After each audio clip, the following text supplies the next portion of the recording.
Okay, for what we have in problem number 1, we are looking at the integral of 18 times the quantity of x minus 8 raised to the 8th power dx. And for this type of integral, okay, we can apply substitution, plug in u for x minus 8. So for what we have in this setup,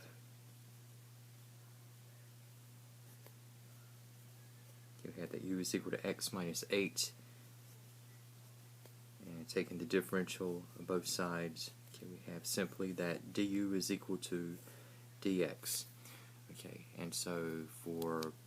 replacing what we have in x and dx in terms of u and du, okay, we are at the juncture where we can just take 18, move to the outside.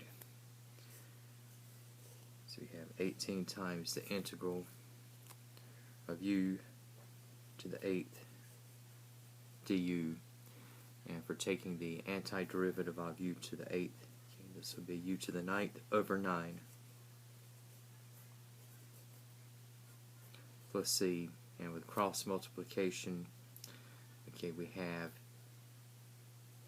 9 and 18 will be 2 times, and as we look at back substitution, putting back in x minus 8, okay, it's going to follow that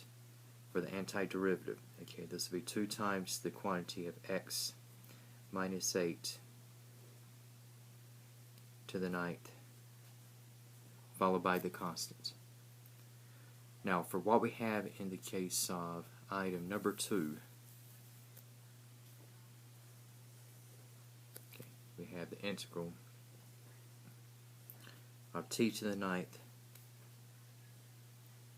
times the 10th root of t to the 10th minus 65 dt. And for this type of integral, okay, you have a 1 degree difference between what we have quantified within the radical and the variable monomial factor outside, and we have the terms such that we can substitute once again u into the higher order expression, which in this case we have t to the 10th minus 65, and as we look at taking the differential of both sides, okay, we have t to the 10th, this will go to 10 times t to the 9th dt, and rewriting dt in terms of du, okay, we have du over 10 times t to the 9th is equal to dt. And so for what we have upon replacements, okay, we have, again, we have t to the 9th, and we have the 10th root of u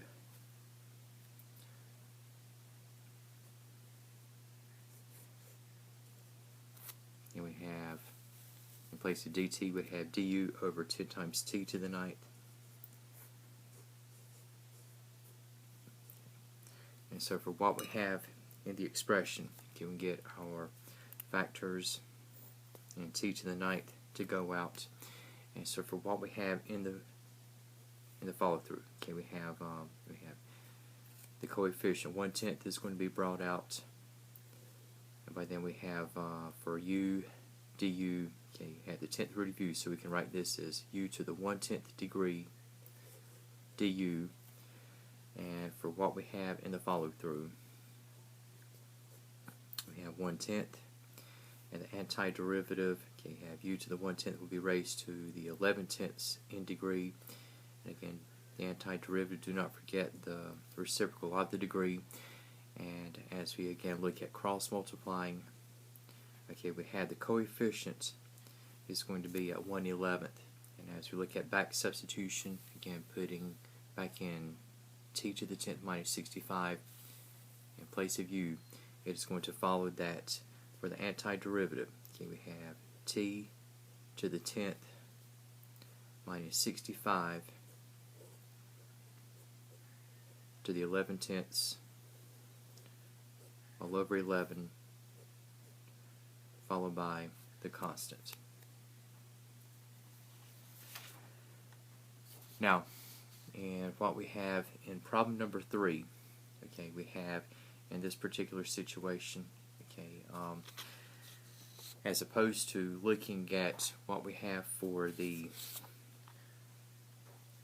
substitution, okay, we have in number 3,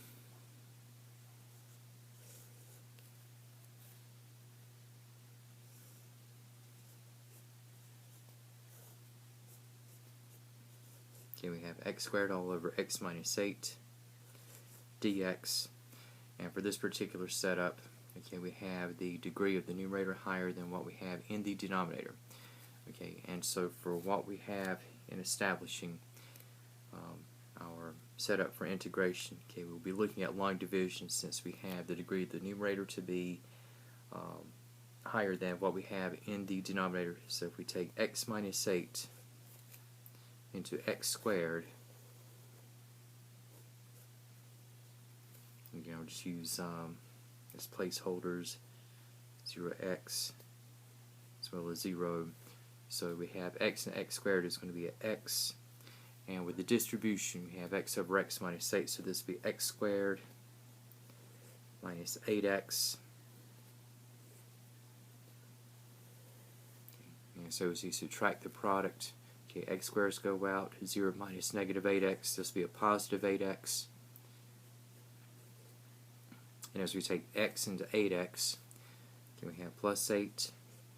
8 times x minus 8, this will be 8x minus 64.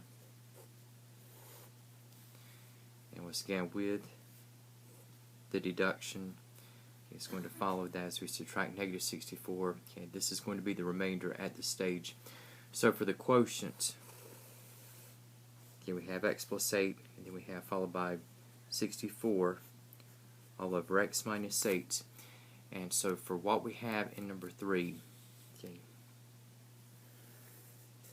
here we go for what we have. Okay, so we have the integral, okay, of x plus 8 plus 64 all over x minus 8 dx. And so for what we have in terms of the antiderivative, okay, this is going to be x squared over 2 plus 8x,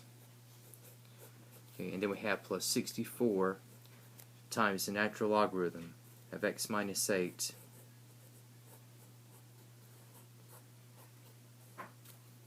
okay, and followed by the constant, and that will be the result in this particular case.